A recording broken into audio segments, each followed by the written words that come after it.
বেহাৰবাৰী মজিয়ালৈ পুনৰ উভতি আহিছে আপোনালোকৰ সকলোৰে মৰমৰ জনপ্ৰিয় অভিনেতা কেকেদা আৰু মোহন।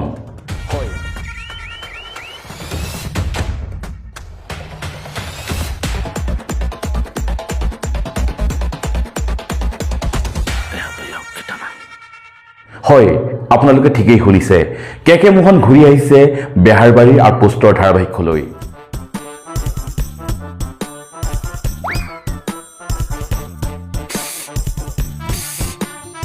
নমস্কাৰ, পুনৰ এটা নতুন ভিডিঅ'লৈ আপোনালোক সকলোকে পুনৰবাৰ স্বাগতম জনাইছোঁ।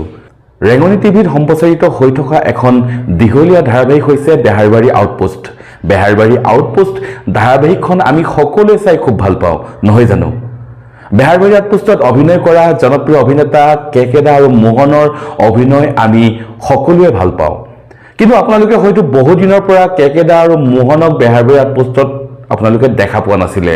কিন্তু আপোনালোক সকলোৰে বাবে এটা ভাল খবৰ, বেহাৰবাৰী আউটপোষ্টৰ মজিয়ালৈ পুনৰ ঘূৰি আহিছে কেকেদা আৰু মোহন। হয়, আপোনালোকে ঠিকেই শুনিছে, কেকেদা আৰু মোহন ঘূৰি আহিছে বেহাৰবাৰী আউটপোষ্টৰ মজিয়ালৈ। কিয় আপোনালোকে ইমান দিনে বেহাৰবাৰী আউটপোষ্টৰ ধাৰাবাহিকখনত কেকেদা আৰু মোহনক দেখা পোৱা নাছিলে, এই সন্দৰ্ভত সকলোৰে মৰমৰ জনপ্ৰিয় অভিনেতা কেকেদাই কি ক'লে আমি চাই লওঁ আহক। এইটো আচলতে মোৰ কাৰণেও ভাল লগা কথা, আৰু মই তেওঁলোকক কৈ মেলি আহিছোঁ। আগৰ ইণ্টাৰভিউটো মই কৈছোঁ যে মই এবছৰৰ কাৰণে অকণমান বেলেগ কাম কৰিব বিচাৰোঁ, আৰু তাতে শেষ হ'ল মোৰ কাম, এবছৰে আছিলে কিমান।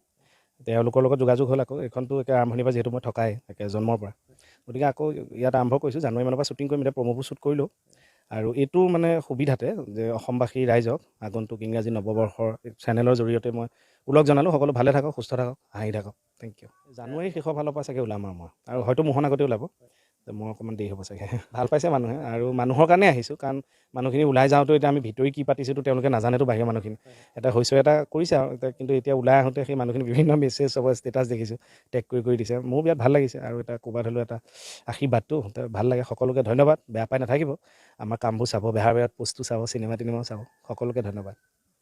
প্ৰিয় দৰ্শক, আপোনালোকৰ সকলোৰে মৰমৰ জনপ্ৰিয় অভিনেতা কেকেদা আৰু মোহনক আপোনালোকে দেখিবলৈ পাব জানুৱাৰী মাহৰ পৰা।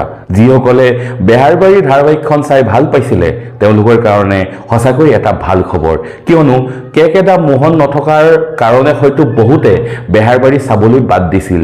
কিন্তু বৰ্তমান সময়ত বেহাৰবাৰী মজিয়ালৈ পুনৰ ঘূৰি আহিছে কেকেদা আৰু মোহন। সঁচাকৈয়ে কেকেদা মোহনৰ আগমনে সঁচাকৈ সকলোৰে মনত আনন্দৰ জোৱাৰ তুলিছে, নহয় জানো? এইখিনিতে এটা ডাঙৰ প্ৰশ্ন, বহুদিনৰ বিৰতিৰ পিছত ঘূৰি আহিছে কেকে মোহন, আৰু অসমবাসী ৰাইজে কেকে মোহনক পুনৰ আদৰি ল'বনে? তেওঁলোকক আগৰ দৰেই মৰম দিবনে বাৰু অসমবাসী ৰাইজে? কমেণ্ট বক্সত কমেণ্ট কৰি জনাবলৈ একেবাৰে নাপাহৰিব।